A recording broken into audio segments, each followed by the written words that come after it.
Maya Pabengi, Pampanga, magandang gabi, Central Luzon. Ako po yung kayong talasuyo, Justin Dizon. Arani na po rin mga regular balita ang yaning Miyerkules, August 16, 2023. Mayor Vilma Caluwag at General Manager ng Sfelapco Babes Lasatin, misabi na kano, dikil keng refund. Dapot Sfelapco Board, sinalangsang agpangpuyan kang Mayor V. Suspect king pamamaril kang Provincial Legal Officer Attorney Jerome Tubig ning Pampanga, merakap ne. Talapagobra king Clark Development Corporation, mi daon protesta kontra king Petupad a CPCS. K10 matatag curriculum ning DepEd, magumpisa na king school year 2024 to 2025. At pamagpasuso susulong ning SM Pampanga, meto nga photo exhibit di Kilketi, binuklat da.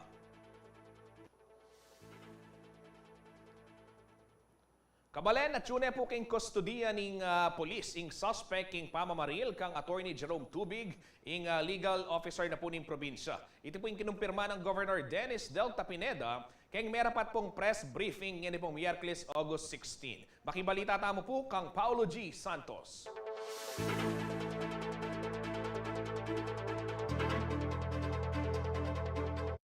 Maranon lang mirungot ti Governor Dennis Delta Pineda at Provincial Police Director Police Colonel Levi Hope Basilio kayabe lareng Police Bataan king Kapitolyo Miyerkules ning August 16.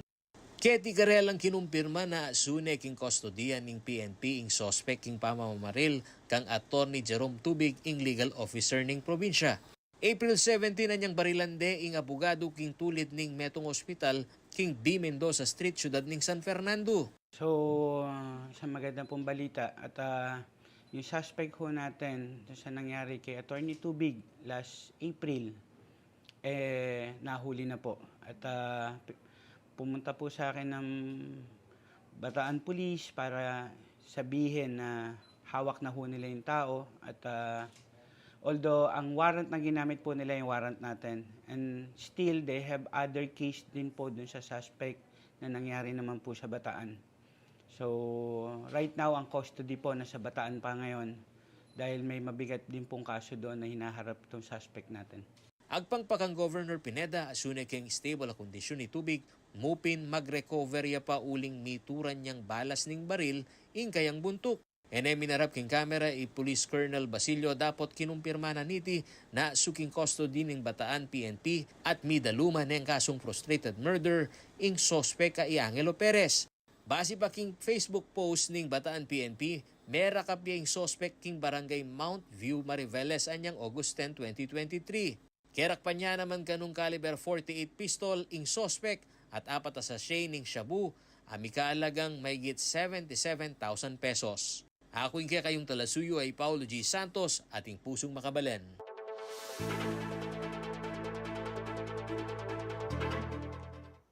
May itong protesta po yung midaon king Clark Development o Clark Freeport Zone. Nandin pong ugto. Apeni muna na po ng miyembros na ng Association of Concerned CDC Employees o ACCESS. At di kilya po iti. Kita pong implementasyon ng Compensation and Position Classification System o CPCS na milako kano o meglako kareng mapilandang serbisyo reng rank and file employees. Sa saingsingda po, yung pangalipat da naman king manibat SSS papunta GSIS na ala kanong Memorandum of Agreement at agpangpukarela kakaltas da niya kanu iti kareng karelang ding contributions da king karelang basic pay. Ngeni po kanu plano dang iakyating pisasabyan king Malacanang uling kanu mareresolve iti king dole. Makabuklat siya po yung CLTV 36 para po king pasyag na naman ning Clark Development Corporation, Dikil King pisasabihan.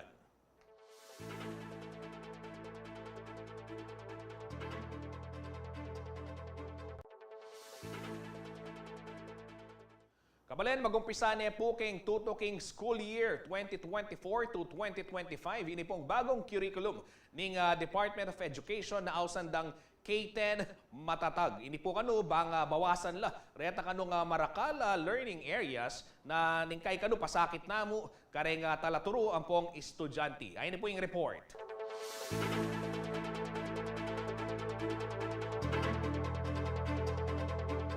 Makasadyanan niya kanong patupad ng Department of Education ng ausandang matatag K10 curriculum keng tutuking school year 2024 to 2025.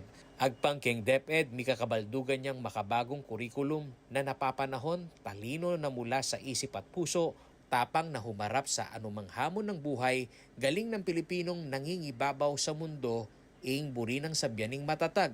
Resulta ni kanu ini nga duwang banwang pamag-aral bang lakwas asamas ing education system agpang kang DepEd Secretary at Vice President Sara Duterte Carpio.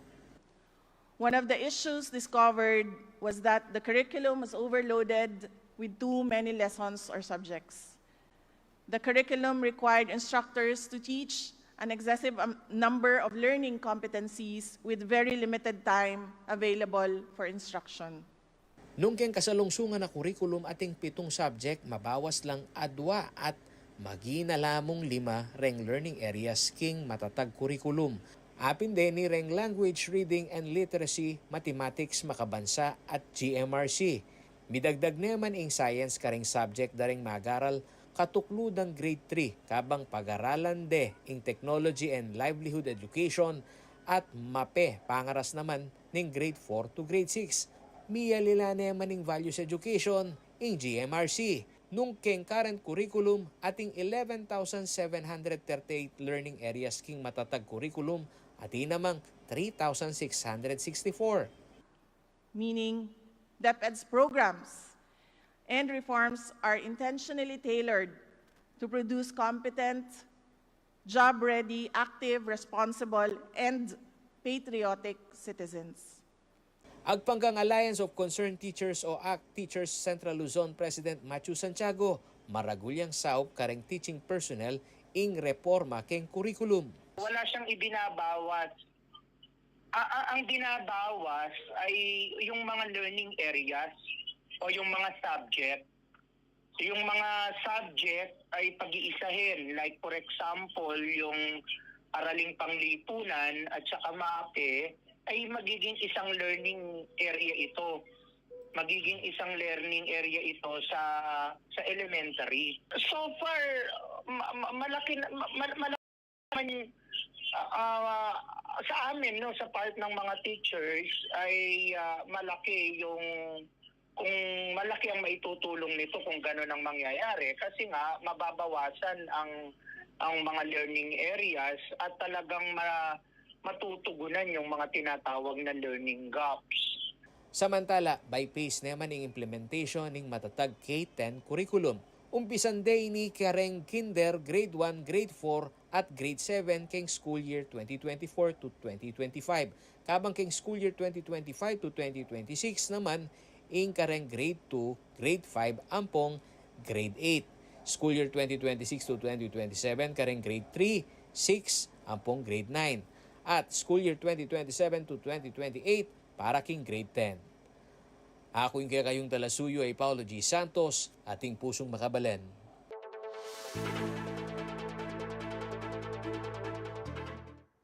Kabalen, ako po mama ko, magbalik ya po ing balen at balita.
Magbalik niya po ing balen at balita. Karen pong aliwang balita nilansad na niya po ning City Government ning San Fernando, Pampanga. Ini pong Kayabe Hotline. Ngayon pong Miyerkules 16 ning Agosto. Apin po yung number ni 961-HELP o 961-4357. Metong niya pong direktang phone line niti. Malyari rangausan ding Fernandina at Fernandina king pamag-report emergency at disaster cases o pamag-request serbisyo king Philippine National Police, Bureau of Fire Protection, City Social Welfare and Development Office, City Health Office, ang pong aliwapang frontline offices ning city government. Agpang po kang Mayor Vilma Caluwag, paralan niya kaniti, bang lakwas siyang maging smart and sustainable city ing San Fernando. Midaw niya po yung launching ning Kayabe Hotline Kambe ning GUR Lavi Corporation o GUR Lavi Corporation o GLC. Metong pong voice technology provider keting bansa. Pauli ning mesaming hotline maging malagwa na kanu ing pamagrespondi daring miyayaliwang opisina pong departamento ketiking syudad. Maging bayana mo naman kanu yung pag-coordinate karing sasakupan ng 35 barangays ning City of San Fernando. Pauli na po ning teknolohiya, lakwas na king panahon bagyo, lindol at aliwapang unos. Saan man tayo naroroon, alam natin na may pag emergency, meron tayong matatawagan. Just dial 1, di ba? May dial 0. Usually dun sa emergency, kasi madali lang naman siya. Pag ring nun, meron nang sasagot ka agad.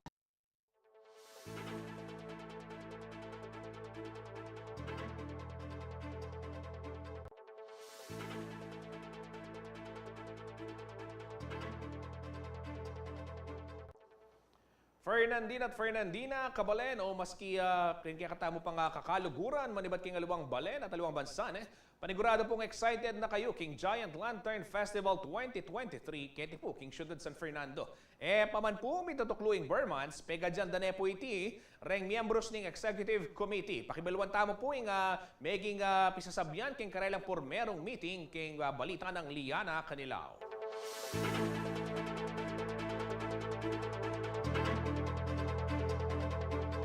Istong dirimla na ing ning hangin at atsuno ring magtindang puto bumbong o tsokolating batirol, balo mong balong malapit na ing piyakapanayan tamong okasyon, ing Pasko.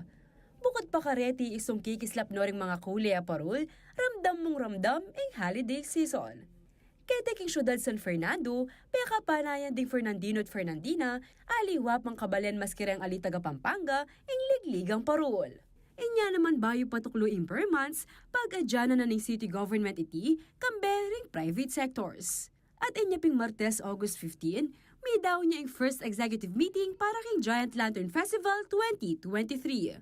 Siyempre talagang panagkataya yung Giant Lantern, karing kaya katamong kabalen, alimo kayong Pampanga, pero king mabilog sa Central Luzon, ang parang iba't king Manila. Kaya talagang dadanon mi ing pamag-announce kayong festival dates tamo, banta pagplanuhan din yung pamamuntada kayong kaya katamong syudad. Banta mas akilala da katamo pa bilang Christmas capital na ning Pilipinas at ning mabilog Asia. Base king Executive Order Number CMO 2023-031, signed by City of San Fernando Mayor Vilma Caluwag, may ka-designation ng Executive Committee, officers and members. Mayor Vilma Caluwag, ing honorary chairperson, kabang Vice Mayor BJ Lagman naman, ing honorary vice chairperson. At ing chairperson ng Giant Lantern Festival ngening Banua, Miss Sonia P. Soto, amitagong President and General Manager na ng CLTV 36. Apin na iti ing 115th anniversary ng Giant Lantern Making king syudad, inyapin puspusan ing karelang pamagadya. Inyaping January may ka-assessment king GLF 2022, barong balurang kailangan da pang improve para ngening Banua. Ngening Banua na, akong presentana kasi anyang talwing Banua, itang mas anting yung venue tamo, mas makapanalbala masalasa ring tao, makanyan, at atin mo ring pipangan katang venue. So itang makanita improve tayo pa for this year, banda lalo yung mas masanting ang mas madakala ring makapanalbakan kaya katamong ligligang parol. Kay we continue to support din kaya katamong Giant Lantern Makers. Ulit talagang ila yung puso na ning kaya katang festival. Nung nanay tang abya ng suporta na ning city in terms of the subsidy na para tang premyo na bibiyata mo karela, banta mas ganahan la king pamakyabed king kakatamong Giant Lantern ngayon Banwa. As of August 15, atin na mo namang apulong confirmed participating barangays. Apin din ring Bulaon, Calulut del Pilar, Dolores, San Jose, San Juan, San Nicolas, Santa Lucia, Santo Niño at Tela Bastagan. Pasalamat naman ng city government king iyong pangdang sahop ding private sector para king ikatagumpe ng pamikatagon. Madagol tamo pasalamat karen kaya katamong kasawop at kaduwangan kay private sector na kalupan ng sinabi ng Mayor Vilma Caluwag talagang eneg yun yung syudad nung iyamong dili kanya talagang part of the inclusivity itang pami aduwangan na ning private and public sector at ining metong masanting value na susulong na ning kaya katamong Giant Lantern Festival manibat kay aminuna at panahon it really takes the entire city to come up with the Giant Lantern Festival. Para naman ka rin makaabang king GLF 2023, maganap yung competition ng December 16, 2023. At nung sakaling ali kayo makapanalbeng personal, iatad niya po kaya kayo iti ng CLTV 36. Karang kaya kaming social media pages, website at TV. May ka-Giant Lantern Exhibition naman karemiyaliwang lugar, kaya rin ng competition. Para kayang karagdagang detalye, tumuto kayo mo king CLTV 36 News. Ako ingke kayong talasuyo, Liana Canilaw, ating pusong makabalin.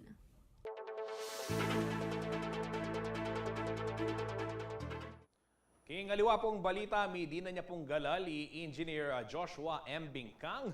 Iba't po king city government ning Angeles, pauli na po ning kayang pangatalaga ang timong presidente at CEO ning Bases Conversion and Development Authority o BCDA.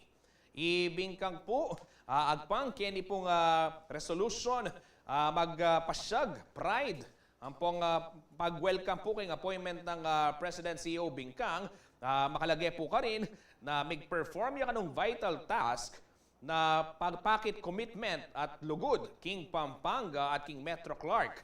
At antimo din kayang roles, karas po ka rin planning at implementation na rin key projects. Dini po kanong kayang roles sa GEWA, manifestasyon lakano ning kayang commitment king progreso na makasawop mo naman king lungsod ning Angeles.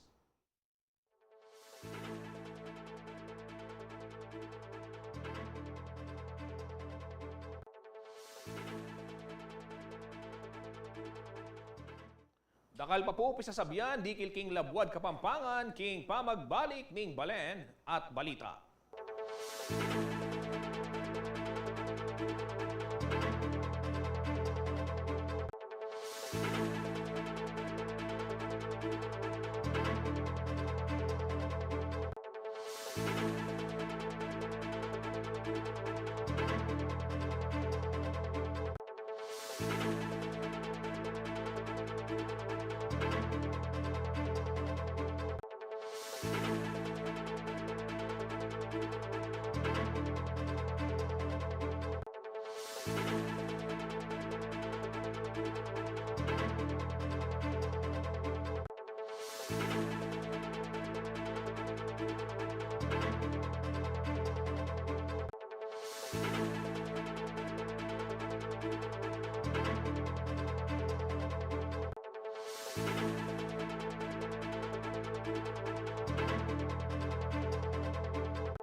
Magbalik ka po ing balen at balita. Kabalen, may sabi no po kanu, San Fernando Mayor Vilma Caluwag at Sfelapco General Manager Babes Lasatin, dikil po kayong pamamiyang refund kareng consumers base na rin po kayong maging desisyon ng Energy Regulatory Commission. Bistaman may bisa na kanu Lasatin na mamiya refund, si nalang sang nauman kanu, reng miyembros na ning board na ning Sfelapco.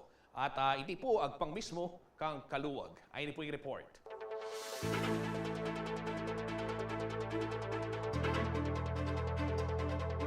Kasi po tito, in principle, po di po ba miyarita na, okay ta na, wapi na niya marinig ako kaya ka na.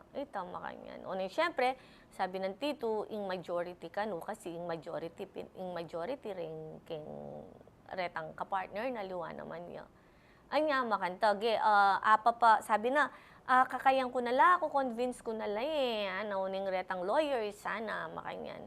O syempre, nung karapat ko nung yan mo po itasabihan ko, tito, sana po, aparalanan niya, pabakanta po, matula naman po rin Fernandino sa ako. Mesad ko, ako ali siguro so kalalob nun mesad ko, may lungkot kong bonggang-bongga. Kanu inaprubahan ng majority ng board ng San Fernando Electric Light and Power Company o Sfelapco ing endorsement ng Jose Babes Lasatin, ing manager ng kumpanya, amam refund kareng consumers. Iti ing sinabi ng City of San Fernando Mayor Vilma Caluwag keng kayang exclusive interview king CLTV 36 News. Agpangkang Caluwag, misabi na lang Lasatin dikil keng meging desisyon ng Energy Regulatory Commission o ERC alinwal anyang March 3, 2023 at pasibayong pepasyas anyang milaba sa June 1. Basic ang desisyon ng regulatory body, dapat yang mamayad at 21.6 million a penalty ng Sfelapco at mag-refund yang 654 million pesos pauli ng singil dang other charges. Papag-refund dalaring maigit 1.7 billion pesos para kitang sinobra kanong imposed generation charge. King kwento ng Caluwag, July 29, anyang purmero lang misabi ning pamuntok ning Sfelapco at mikaduwa na niya ini anyang August 9.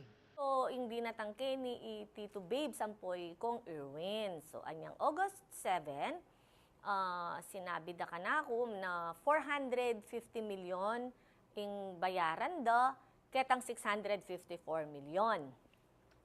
So, ketang 450 million, bayaran de kanong 3 bulan. Kay ba't mababawas ka rin, kay balang metong bale, 20 to 23%. So ngayon po pekibat ko, ay dito ako, po pwedeng kaya na 450 million mo ako. Kasi po, balada ring tao, may dinan ko ako, niya dapat po, ang yang metong yamo pong milyonin bawasan nyo ken, orag yang 5 po, po pwedeng bawasan, uling nano yaman pong amount ing ibawas nyo ken, isipan da ring tao, at chula ka na ako. So, isipan nyo rin po, itang kamarinayan kong sabyanda, akong makanyan. Agpangkang Mayora Caluwag, sinabi na kanung Lasatin na aliwa mo yaing magdesisyon king Sfelapco, nune pati reng aliwang stockholders. King taulida pa kanung pamisabi, may bisa nemo Lasatin na i-refund niya ing 654 million pesos, kabang ilaban deking Court of Appeals ing 1.7 billion pesos. Di po ko singilan niya po, yung aboitis, keta pong siningil na kaya kayo, akong makanyan. Emo naman asingil, maka-asingil may pamukan niya, nung masambot kami king Court of Appeals. O sige po tito, akong makanyan, di basta bayaran niya pong buo itang 654 million, kay ba't po pilabanan tane mo itang 1.7 billion king Court of Appeals. Pisopan-sopan tamo po, akong bakanta naman po, tumula la rin Fernandinos. Ang gagetang may bisayapin, o sige, Mayor, apin na yung kanyan na 654 million, payable ya in 3 months, bali may iyakan tan 30% ing mabawas ka rin Fernandinos. Kay bata na itang 1.7 billion, pilabanan niya king Court of Appeals. Opo ako, ngayon sabihan ko ka rin king board, makanyan, abalo mo hanggang bukas. So, August 8, paninayan ki, mig message. Nga na pang Mayora, bista man ay maging successful in dialogue ng adwang Lasatin, panaliga na kanu ing ERC, maging seryoso ya iti, pangaras ketang pamagdalom criminal case keng Espelapco, oras taluki keng may sabing order. O ako naman po, ready ko ning sarili ko nung masambut kini, na sana naman naline, na sana naman talagang detang sasawp kaya katamu, talagang hanggang ken dulo, isadsad da katamu. Kasi aminado ta naman pong paderla rin babanggan tamo, biru-birong tao. Pero maniwala ko pa rin po na uling king kapakanan da rin marakal na pumanigya po kaya kami. In decision mo naman king Court of Appeals kanyan, yang paninayan tamo. At sana, manawagan ko po keng ERC, nananawagan po ako sa ERC na sana po tuparin po natin yung ano natin na sinabi ninyo na once na hindi sila tumupad, kakasuhan natin sila ng criminal case sa DOJ. Ma'am, gawin na po natin yon kasi hindi naman po sila talaga tumupad. Sana may magawa po tayo sa sitwasyon po namin dito sa San Fernando, Pampanga. Samantala, pakikwa na ning CLTV 36 News, akwaing pasyag ning Espelapco, kapamilatan ning karelang spokesperson na Irwin Nukum, Mupin, manabisuya pamukano king top management da, dikil king mibuklat tapi sasabyan, a negosasyon. Ako yung kaya kayong talasuyo ay Paulo G. Santos, ating pusong makabalen. Kingaliwa naman pong balita, kwestione po ning House Committee on Public Accounts, ing milyari pong pamanyali ng gabon ning lokal na kapanibala ning Mexico, Pampanga, bang pitalakaran po kanong bayong munisipyo. King milyari pong hearing ni rekomenda ng sagip party list Representative Rodante Marcoleta, king Commission on Audit, nagawang fraud audit, king may sabing transaksyon uling masyado yakanong makamal pangasali ining loti. Pakiramdaman tayo pa yung report ng Jenna Lumbang Parungaw.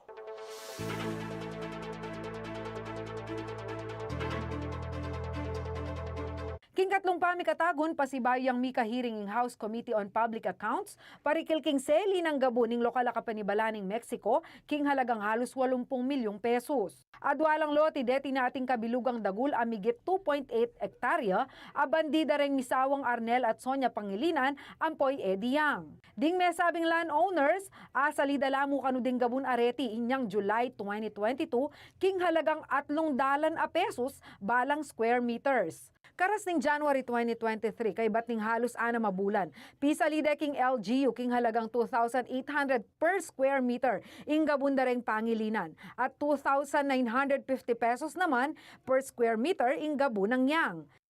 Kilob ning 6 mabulan tinubulang atsukeng 44 million ding Pangilinan kabang atsukeng 26 million pesos naman iyang. Dinipensa naman ni Mexico Municipal Assessor Antonio Reyes king milyaring pamagtas na ning value ning gabon. Yung basis po namin doon yung group, yung tinatawag na comprehensive land use plan. Kasi yung zonal ordinance po doon is already industrial or commercial po, Your Honor. Paliwanag na naman Mexico Mayor Teddy Tumang tewaran dala ding mesabing gabon agpangking assess value iba't keng provincial government ning Pampanga. Pero nagbase po kasi kami, kaya doon po kami tumawad.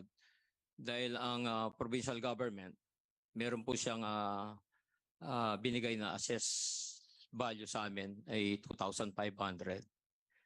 And then yung mga private individual, meron din po yung isa 3,500, yung isa 3,000, 3,300.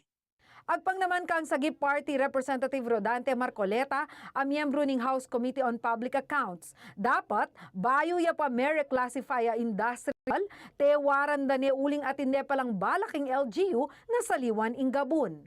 Dapat bago na reclassify, kung nasa land use nyo naman, dapat doon nyo na tinawaran. Kasi po binili lamang niya ng 300 pesos per square meter. At iniya naman kanong mandato yung LGU na kunan niya yung gabon ka pamilataning expropriation proceedings at bayaran king ustong presyo nung kailangan niyang gamitan kalupanamo ning planong pamagpatalakad ba yung munisipyo. Mayakit siya iti king Section 19 ng Local Government Code o ing Right of Eminent Domain. Aline man kanulugi deng landowners nung pisalineng 500 pesos per square meters, uling tinubo neng adwandalan a pesos per square meter kay bat ning 6 a bulan niyang asaline. Makatipidya pa kanong migit king 60 million pesos ang municipal government nung malyari iti. Bakit hindi po ninyo inisip na sa ilalim po ng local government code, meron po kayong kapangyarihan na kunin yung lupa na yon? Meron po kayong kapangyarihan na gawin yun. Nakasulat po sa batas. For public use and for public purpose, swak na swak po yun, Mayor.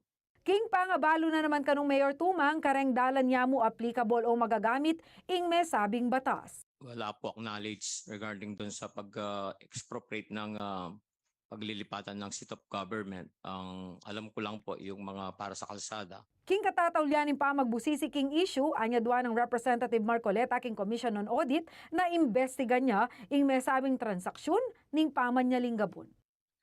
It has all the indications of bad faith. From the plan to transfer the municipal building and other facilities, the lack of due diligence in considering its loan for that purpose by the Development Bank of the Philippines, the unconscionable price of the lands purchase, to the possible bypassing of land reform laws and appearance of land speculation. For this reason, Mr. Chair, I respectfully move. The committee recommends to the Commission on Audit to conduct a special fraud audit pertaining specifically to the purchase of these lands between the sellers and the municipality of Mexico, Pampanga. Ako po yung kaya kayong talasuyo, Jana Lumbang Parungaw, at impusong makabalen.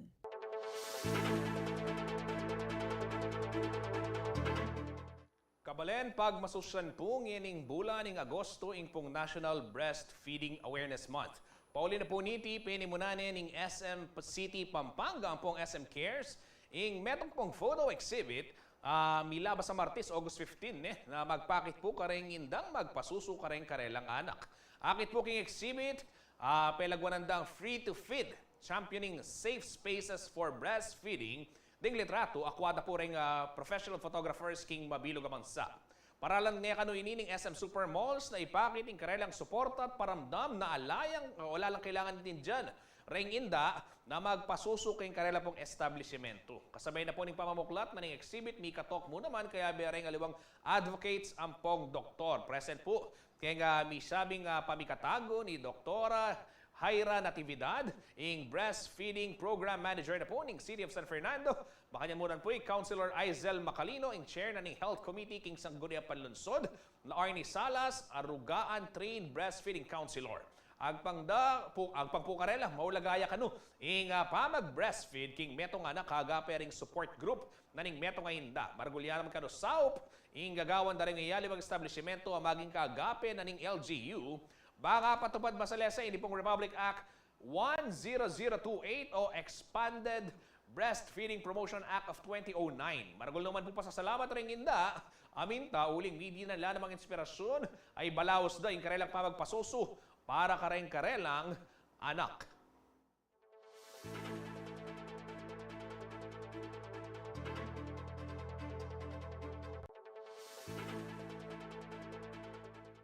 Ako po mama ko, magbalik ya po ing balen at balita.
Magbalik niya po ang Balen at Balita. Ito ho, Balitang Central Luzon muna tayo. Tinatayang nasa 200,000 plaka na hindi pa naipapamahagi ang nakatenga daw ngayon sa iba't ibang district offices ng Land Transportation Office dito po sa ating rehiyon. Plano raw ng bagong regional director ng tanggapan na ipa-deliver ito door-to-door style upang mapabilis ang proseso. May ulat ho si Paulo G. Santos.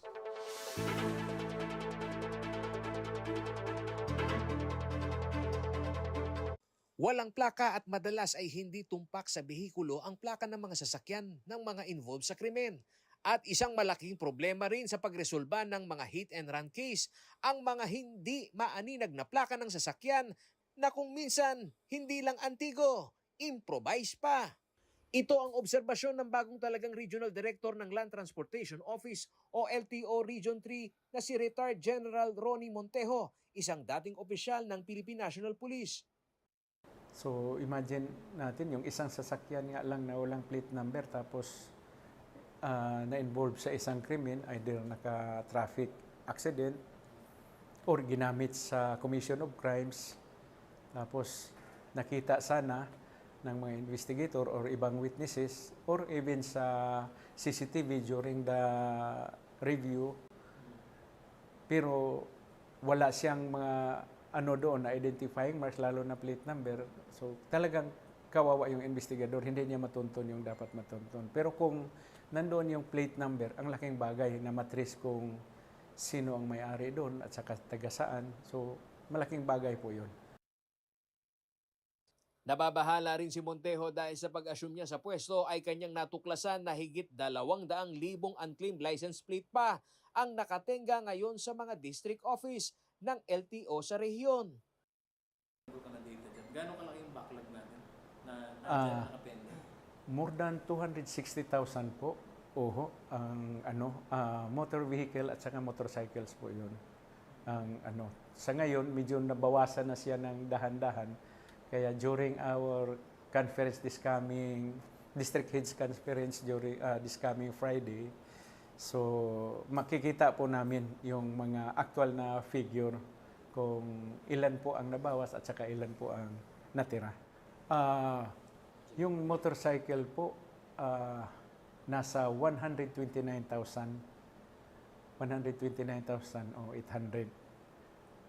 Yun po ang motorcycle. Target ni Montejo na ma-release ang plaka sa loob ng 60 araw. Magiging aktibo rin umano ngayon ang LTO Region 3 sa roadside inspection habang pag-aaralan din nila ang posibilidad ng door-to-door distribution. Sinabihan ko kagad anong mga possible na means o intervention na gagawin natin para po ito makarating doon sa mga may-ari po talaga ng mga sasakyan. Umabot pa nga din sa isipan namin na kung maaari, i-deliver namin door-to-door doon sa totoong may-ari po talaga. Kaya pasensya na po kayo mga kababayan ko na may kunting abala na gagawin yung mga kasamahan natin. Tatanungin po kayo kung bakit green plate pa yung nyo, wala ba kayong replacement o mayroong available sa amin kung gusto nyo. Samantala, sa pamamagitan naman ng website portal na www.ltoplatereplacement.com, pwedeng ma-access ang mga impormasyon ng mga motor vehicle owner at makikita ang availability ng kanilang license plate. Paulo G. Santos, CLTV News.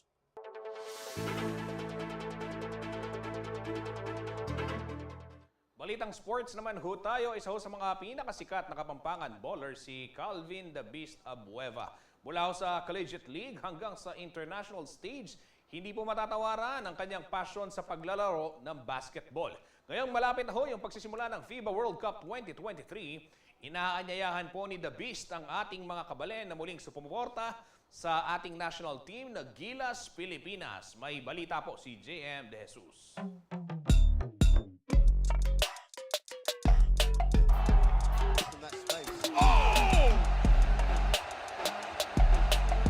Sa Barangay Balibago, Angeles City, nagsimula ang pangarap ni Calvin Abueva na makapaglaro ng basketball.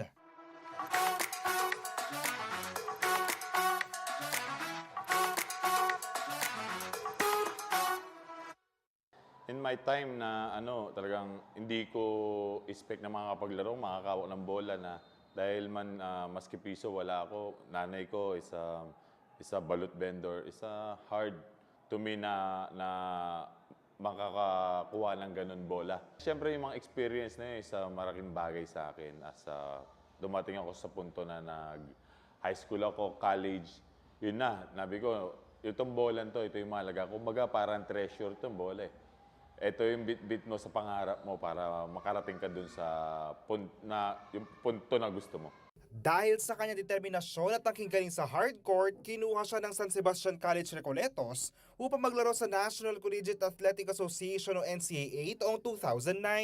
Hinirang siya Most Valuable Player sa 87th season ng NCAA at noong 2012 ay naging second overall pick siya sa PBA draft. Ang tagumpay daw ni The Beast ay produkto ng mga karanasan niya bilang isang Kapampangan. Number one, yung mga liga natin dito, yun yung isa rin na dahilan bakit ako nakilala. Kasi hindi naman in the big impact na makikilala ka sa isang iglap, hindi eh. Kailangan mo mag-prepare konti-konti, kahit saan liga, kikisali ka. At pinapakita ko lang kung hanggang saan ang level ko sa nilalaro ko nun. Hindi lang sa collegiate professional league ipinakita ni Abueva ang kanyang impact sa hardcourt, kundi maging sa international stage. Taong 2015 nang suotin niya ang kulay ng ating watawat sa FIBA Asia Championship. Actually, ako isang bata nangarap lang rin na makapaglaro dyan one time. And yun, nabigay ko naman, nakuha ko naman yung gusto nilang makita sa akin at yun, nasali ako. And that time, at ilang years din ako nakapaglaro ng FIBA, isang experience din na dala-dala mo yung pangalan ng Pilipinas. Hindi ko iniintindi kung ano yung nasa likod ko. Ang iniintindi ko ay kung ano yung dala ko na sa harap ko. Marami raw natutunan ng Kabalen basketball superstars sa kanyang pagsabak sa international games. Ito rin muna ang pwede niyang maibigay na payo sa ating Gilas Pilipinas players na sasabak sa FIBA World Cup 2023. Yes, nakadagdag sa confidence at naging mano sa tiwala sa sarili. At yun nga, disiplina at bigyan lang ng time ang pagpapractice natin lagi. Ayon pa kay The Beast, malaki ang magagawa ng suporta mula sa crowd, kaya naman inaanyayahan niya ang ating mga kabalen na manood ng FIBA Basketball World Cup 2023. At suportahan natin ang ating pambansang Gilas Pilipinas at manood po tayo ng live at kita-kits po tayo. Sa August 25, ang unang laro ng Gilas Pilipinas sa FIBA Basketball World Cup 2023.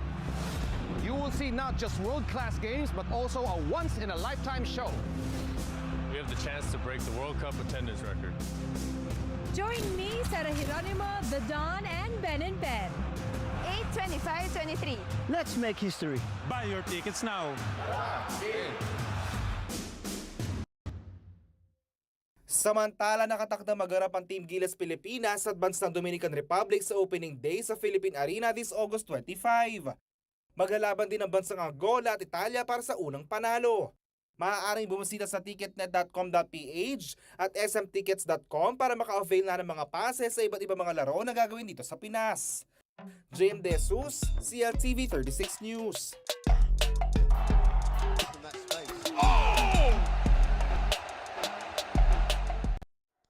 Kaugnay ho ng balitang yan, suspendido ho yung klase sa mga pampublikong paaralan at trabaho sa government offices sa Bulacan at maging sa Metro Manila sa darating na August 25. Ito po ay bilang paghahanda upang magbigay daan sa opening ceremonies ng FIBA Basketball World Cup na gaganapin naman sa Philippine Arena.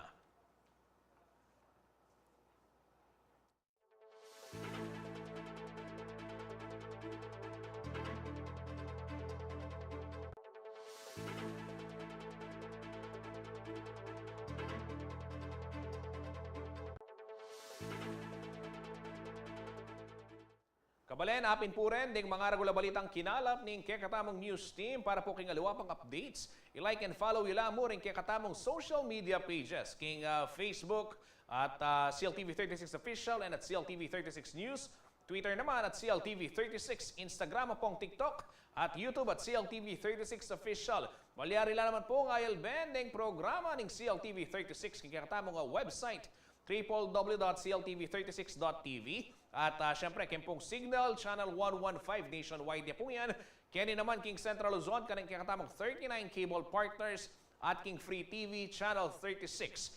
Lagyo na po ning mabilog ang CLTV 36 News and Current Affairs. Ako po yung kaya kayong talasuyo Justin Dizon, ating pusong makabalen.